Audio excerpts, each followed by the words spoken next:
this is going on page 32 when we are done.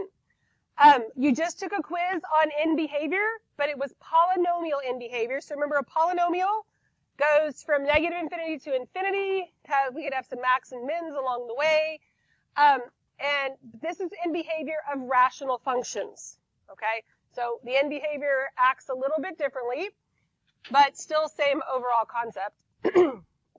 So as a reminder, because I preloaded y'all with some information over the last couple days, a rational function is simply the quotient, which means we're dividing, so we make a fraction of two functions. Okay, two functions. So there's an example of a rational function where you have a function in the numerator and the denominator, and f and g are both polynomials.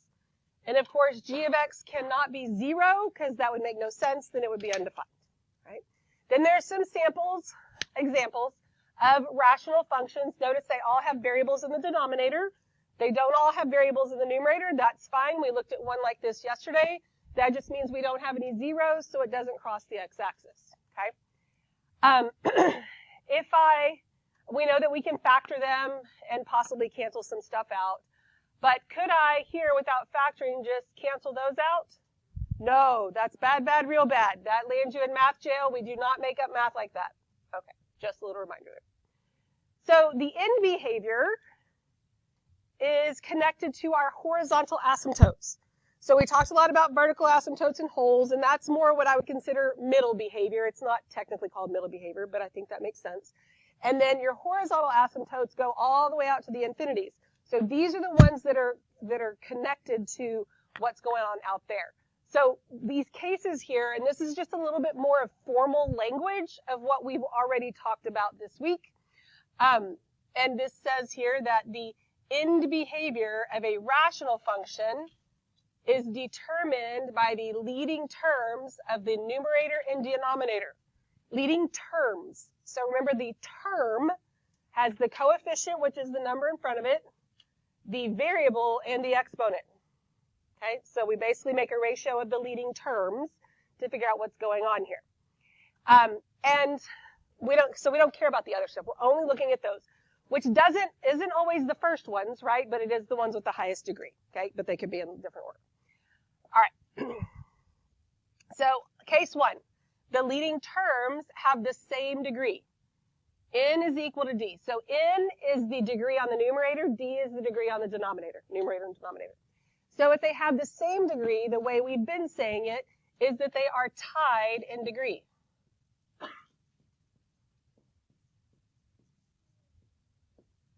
Okay, tied in degree. If they are tied in degree, then we know we have a horizontal asymptote, and it's created by the ratio of the leading coefficients. Right? That's old business. We learned that in Algebra 2, and then we talked about it again this week. But again, this N equals D, this is just a little bit, the language is just a little bit more formal. Right? So if the denominator dominates the numerator, or N is less than D, the numerator degree is less than the denominator, that means the denominator is bigger, which makes this bottom heavy. It's another way to look at it, not quite so formal. Bottom heavy. So again, we know that it has a horizontal asymptote, and this time it's at y equals 0.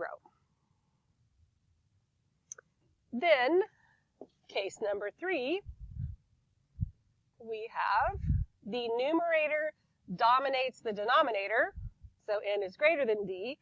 That makes it top heavy.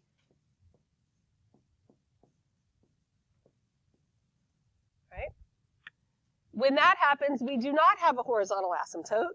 Remember, it opens the door to have a slant asymptote.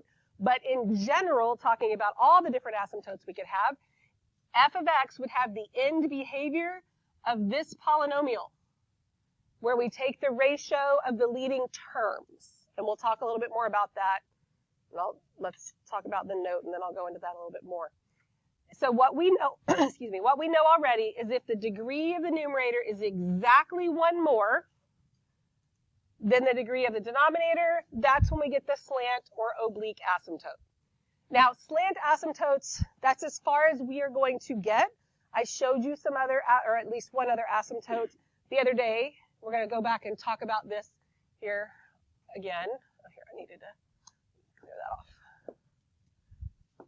So let's say, so we have these slant asymptotes here. That means that whatever the equations are, because the equations aren't on here, that the numerator degree is just one more than the denominator. So let's say it was like, I don't know, y equals x cubed plus 3 over x squared minus 1, whatever. Then when I take the ratio of the leading terms, that gives me x cubed over x squared, and that leaves me with just x, right? That is not the equation of the slant asymptote necessarily, but it gives me the end behavior of that. So I would know then that this right here has a positive slope that looks like this, right? So this end behavior is like the same as this end behavior. You see what I'm talking about there? We didn't actually divide it to find the actual thing. Then here, where I am given the functions, when I divide these out, so this is the blue one, it's the actual rational function. When I do this division and ignore the ignore the remainder, I get this right here. And that's the red parabola that is an asymptote. This is a parabolic asymptote. Again, we're not going to get into those. I'm just kind of showing you why it's said in general. This is the parabolic asymptote. So I don't necessarily need all this just to know the end behavior, because if I just take these and divide them, I end up with x squared. So I know that the end behavior is going to be up, like a parabola. Does that make sense to you? That is why it is said in general terms like this, that the end behavior of this polynomial looks all crazy.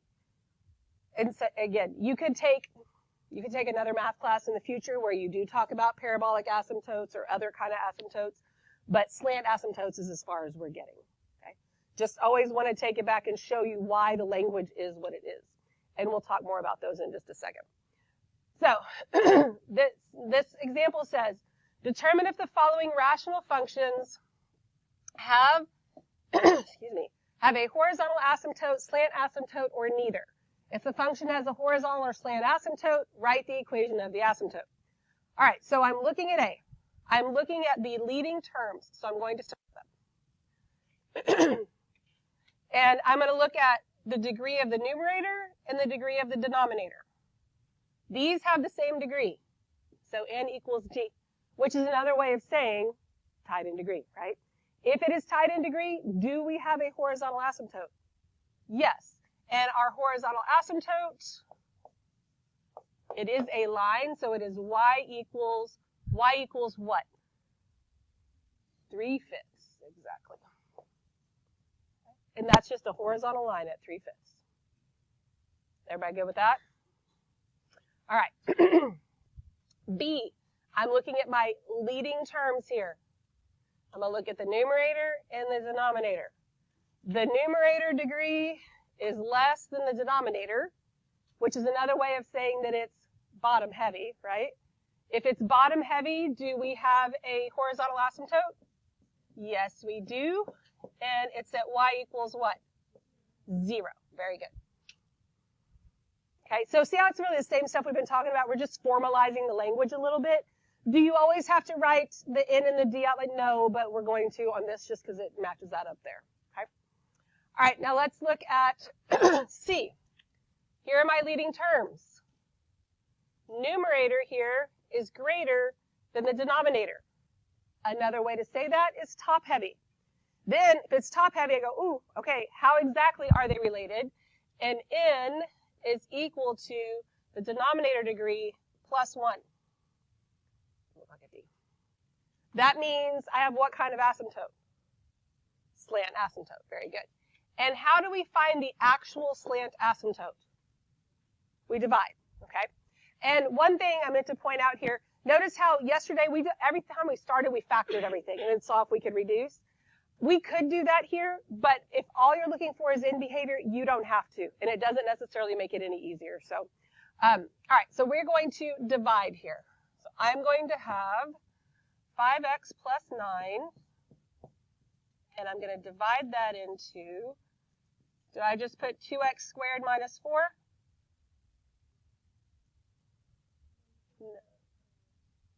I need a plus 0x. Very good. You need your placeholder. We figure out real quick that we forgot it, but don't forget you got to have that placeholder there. Okie dokie. So now, 2x squared divided by 5x. What would that give me? What is it? 2/5 x, right? Okay, that doesn't look pretty. It's a fraction, but isn't it just 2/5 x? No big deal. We're going to put it here, 2/5 x. We're not going to freak out because we have a fraction. Okay, every time you see a fraction, you can't let your brain shut down and you freak out. Okay, just stay with me. You'll be fine, I promise. So I multiply it back. 2/5 x times 5x. The 5's cancel out, and I get 2x squared. And if I don't get that same thing back, I did something wrong. Okay. Then 2/5 x times 9. What's 2/5 times 9? 18/5, right? That's real easy. Put 9 over 1, multiply straight across. So that's a positive 18/5 x.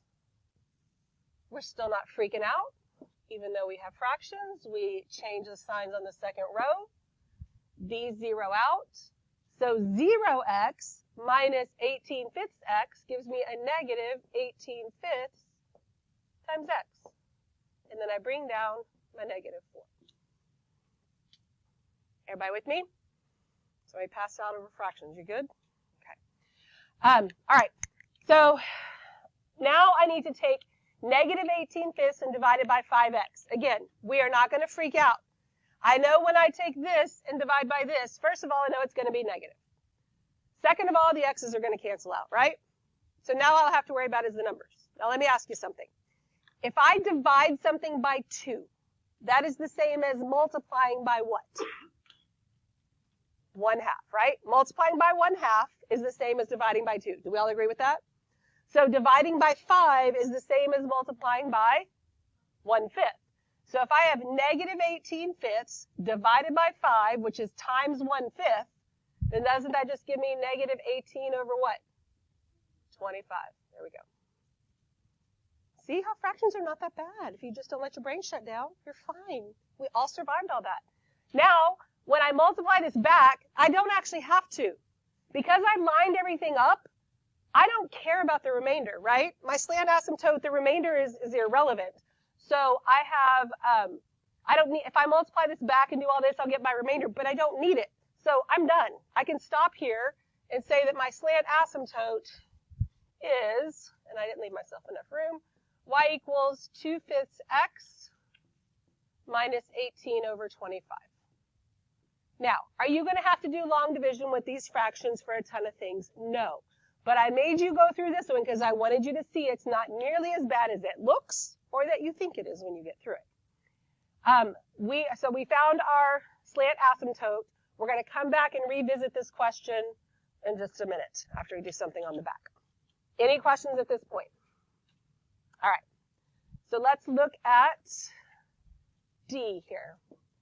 I look at my leading terms, and the numerator degree is equal to the denominator degree. So do I have a horizontal asymptote? Yes. At y equals what? 1/2. Very good. Here, I look at my leading terms. The numerator degree is less than the denominator degree, because then what is the degree in the numerator? 0, yeah. And so do I have, that makes this bottom heavy, right? Do I have a horizontal asymptote? At y equals what? 0. I swear, the second time I thought, last period I thought somebody said y equals 4 also. I don't know why I'm hearing 4. All right. Then on F, I look at these, and once again, numerator is less than the denominator as far as degrees are concerned. So do I have a horizontal asymptote? Yes, I have one at y equals 0.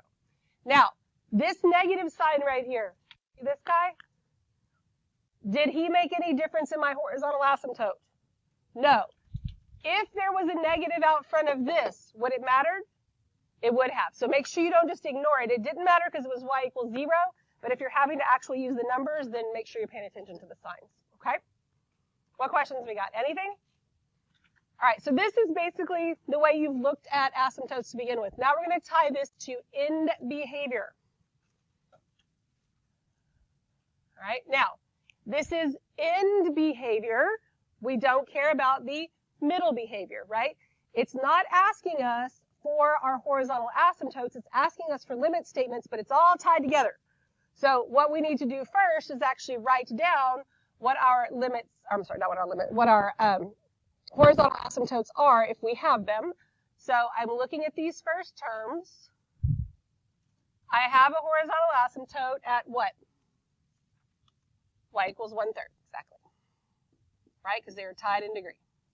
Everybody good with that? Okay. So pause on that for just a second. We're going to look at this. Now, this is not, well, it could be, but I didn't check and I doubt it is.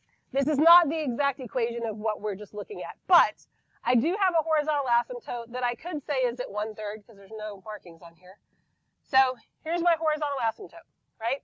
And it goes from negative infinity to infinity right here at y equals 1/3. I also have vertical asymptotes.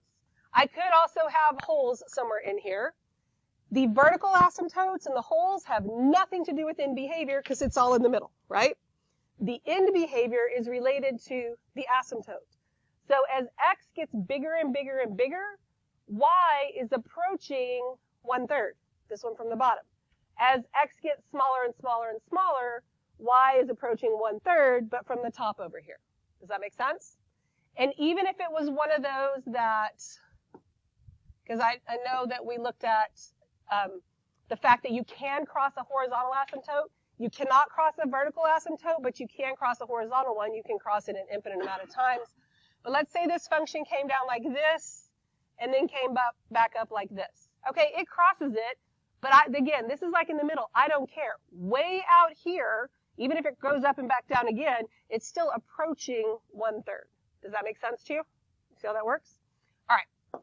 So since I know that that is my horizontal asymptote, then I can write my limit statements. The limit as x approaches negative infinity, right, because that's on the left, of f of x equals, and then let's do that for the right, the limit as x approaches infinity of f of x equals,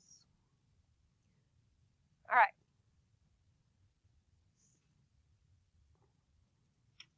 You got a question? You good? Yeah, all right. The limit as x is approaching negative infinity, what is f of x approaching? What is y approaching? 1/3, exactly. As x approaches infinity, what is y approaching? 1/3, because it's hugging that asymptote. Okay, you see how that works? End behavior, way out at the ends. We don't care about what's happening in the middle. Not right this second anyway. All right, B. Do I have a horizontal asymptote? Yes. So y equals 0. Okay, we good with that? So I set up my limits. The limit on the left as x approaches negative infinity of g of x, remember, make sure that you're naming it the right thing. Don't call everything f of x, or I'm going to start calling all of you Melissa.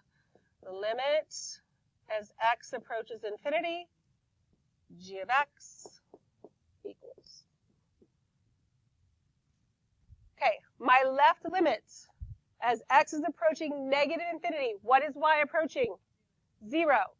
As x is approaching infinity, what is y approaching? 0. Okay. Everybody good so far? All right, so let's look at C. Do I have a horizontal asymptote? No. Okay. Will I have a slant asymptote? Yes. Okay, so we're going to pause on this for just a minute. We're going to come back to this one because I want to talk about something else first. All right? So we're going to come back to that one. Let's go to D. So this needs a name. We will call this M of X for Melissa, so y'all remember that you don't want to be Melissa. You can't all be Melissas.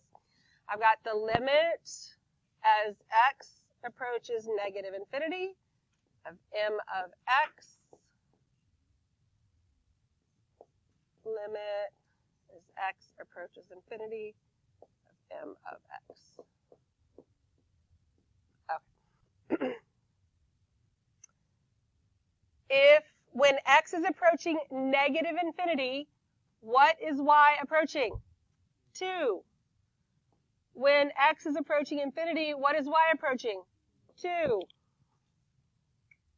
Get the hang of that?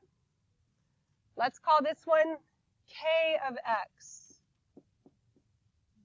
The limit as x approaches negative infinity, because that's going to the left, of k of x.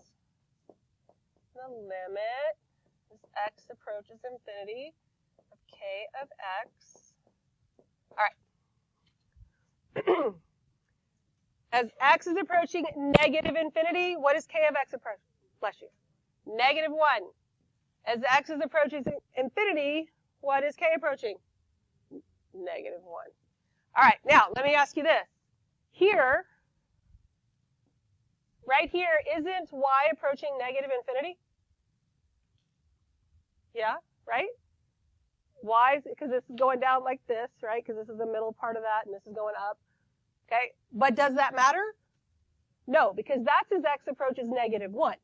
I don't care about, I'm talking infinities way out here. So I'll say again, that middle behavior is irrelevant. And graphs like that start to confuse people because you start to overthink it and you're looking at what's happening in the middle. So you can literally put your hand over it, put a few fingers over it. I don't need to look at this. What's happening at the end? Okay, that makes sense? Any questions at this point? Okay, don't worry. We're still going to go back to that other one, but this is what I wanted to talk about first. I feel like it's kind of out of order. So we're revisiting slant asymptotes again and got to look at them a little bit different. What's another word for a slant asymptote? Oblique. Okay, so we're going to write that again so we can remember if we hear it that it's the exact same thing. All right. So the first part of this is going to sound exactly the same as what we know. If the degree of the numerator is exactly 1 greater than the degree of the denominator, a rational function will have a slant asymptote. That's kind of where we have stopped the sentence before.